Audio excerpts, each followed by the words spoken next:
अस्सलाम वालेकुम फ्रेंड्स, कैसे आप? I hope you very well. आज से 1400 साल पहले अरब के मक्का शहर में बहुत कम मुसलमान हुआ करते थे और नमाज के लिए लोगों को बुलाने का कोई भी ख़ास तरीका नहीं हुआ करता था।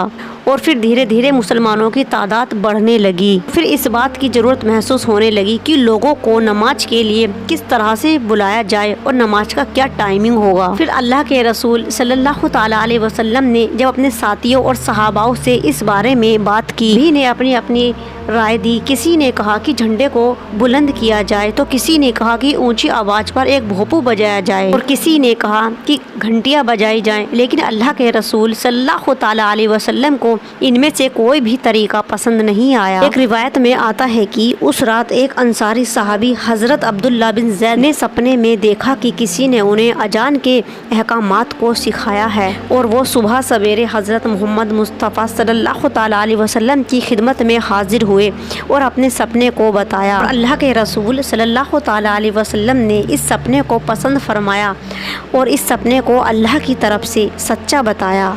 फिर हज़रत मोहम्मद मुस्तफ़ा सल्लल्लाहु ताला अलैहि वसल्लम ने हज़रत अब्दुल्ला बिन जैद से कहा कि तुम हज़रत बिलाल को अजान इन शब्दों में पढ़ने की हिदायत कर दो। फिर फतह मक्का का वो दिन भी आया जो खुशी का दिन था। अल्लाह के रसूल सल्लल्लाहु ताला अलैहि वसल्लम ने हज़रत बिलाल को हुक्म दिया कि वो काबे के ऊपर चढ़ जाएं और अजान दें। वो बिलाल जिसे मक्का की गलियों में कोई पूछता भी नहीं था और जिस पर लोग तरह तरह के जुल्म सितम किया करते थे, और आज उसी हबसी बिलाल को आप सल्लल्लाहु ताला अलैहि वसल्लम इतनी इज्जत दे रहे थे और कह रहे थे कि वो काबे की छत पर चढ़कर अजान पढ़े। हज़रत बिलाल काबे के ऊपर चढ़ गए।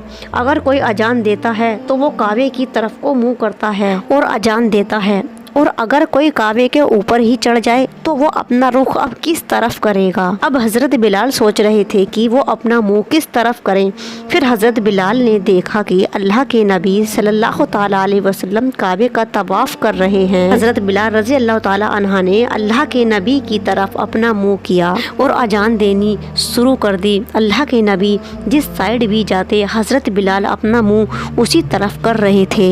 इसी तरह हज़रत बिलाल ने अपनी पहली अजान को मुकम्मल किया।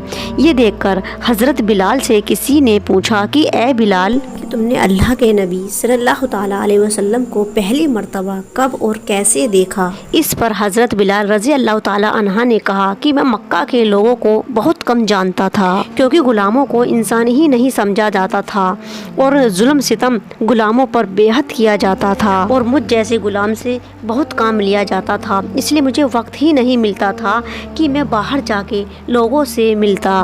इसलिए मुझे अल्लाह के नबी सल्लल्लाहु ताला अलैहि वसल्लम और इस्लाम के बारे में कोई भी इल्म नहीं था। एक बार मुझे बहुत तेज बुखार आ गया और सख्त सर्दी का मौसम था।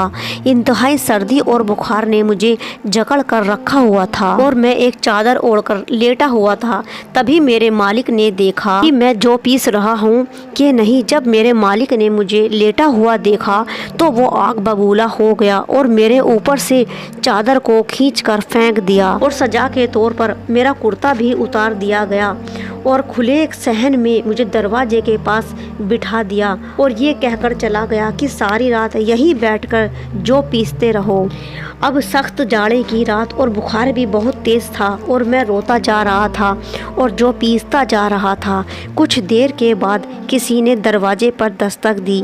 मैंने अंदर आने की इजाज़त दी तो मैंने देखा कि पुरनूर वाला इंसान अंदर दाखिल हुआ है। वो मुझसे पूछने लगे कि ए जवान, क्यों रो रहे हो?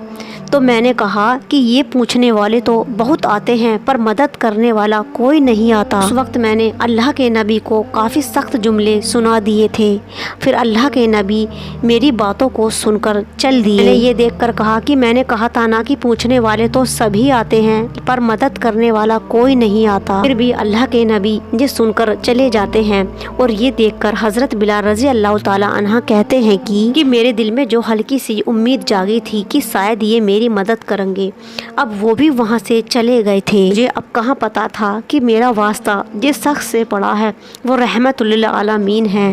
پھر کچھ دیر کے بعد وہ واپس آتے ہیں اور ان کے ہاتھ میں ایک دودھ کا پیالہ تھا اور کچھ کھجور تھے، اور انہوں نے وہ دودھ اور کھجور مجھے دے دیے اور کہا کہ ان دودھ کو پیو اور کھجور کو کھاؤ اور سو جاؤ۔ یہ سن کر میں نے بولا کہ مجھے یہ جو پیسنی ہے، اگر میں سو گیا تو یہ جو کون پیسے گا؟ بولے کہ تم جاؤ اور جا کر سو جاؤ، یہ جو میں پیس دیتا ہوں۔ میں نے دودھ پیا اور کھجور کھائے اور میں جا کر سو گیا، اور اللہ کے نبی رسول صلی اللہ تعالیٰ علیہ وسلم ساری رات ایک حبشی غلام کے لیے چکھی پیستے رہے۔ پھر صبح مجھے وہ جو دے کر چلے گئے، اور پھر دوسری رات بھی وہ دودھ اور دوا ساتھ لے کر آئے اور وہ مجھے دے کر سلا دیا، اور آپ رات بھر چکھی پیستے رہے۔ اسی طرح 3 دن تک وہ میرے بدلے کا کام کرتے رہے۔ جب تیسرے دن میں ٹھیک ہو گیا تو میں نے پوچھا آپ کون ہیں جو ایک حبشی غلام کے بارے میں اتنا سوچ رہے ہیں؟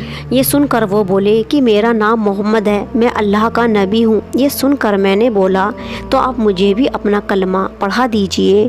اس کے بعد میں ہمیشہ ہمیشہ کے لیے حضرت محمد مصطفیٰ صلی اللہ تعالیٰ علیہ وسلم کا ہو کر رہ گیا۔ یہی وہ وجہ ہے جو آج ساری دنیا حضرت بلال کو حضرت بلال بعد میں کہتی ہے، عاشق رسول پہلے کہتی ہے۔ اللہ کے نبی حضرت محمد مصطفیٰ صلی اللہ تعالیٰ علیہ وسلم کی وفات کے بعد جب حضرت بلال رضی اللہ تعالیٰ عنہ اذان دیتے ہیں، اور جب اذان میں اشہد ان محمد رسول اللہ کا نام آتا ہے تو حضرت بلال رضی اللہ تعالیٰ عنہ کے گلے میں آواز رک جاتی ہے، اور صلی اللہ تعالیٰ علیہ وسلم کا نام آتے ہی وہ بے ہوش ہو کر گر جاتے ہیں۔ جب ہوش میں آتے ہیں تو بے حد پھوٹ پھوٹ کر روتے ہیں۔ پھر حضرت بلال رضی اللہ تعالیٰ عنہ نے کبھی بھی اذان نہیں دی، کیونکہ اذان میں وہ صلی اللہ تعالیٰ علیہ وسلم کا نام آتے ہی بے ہوش ہو جاتے تھے اور گر جاتے تھے، اس لیے ان سے اذان نہیں دی جاتی تھی۔ اور یہی تھی حضرت بلال رضی اللہ تعالیٰ عنہ کی پہلی اور آخری اذان۔ پتہ ہے کہ انہیں تمیز کے بعد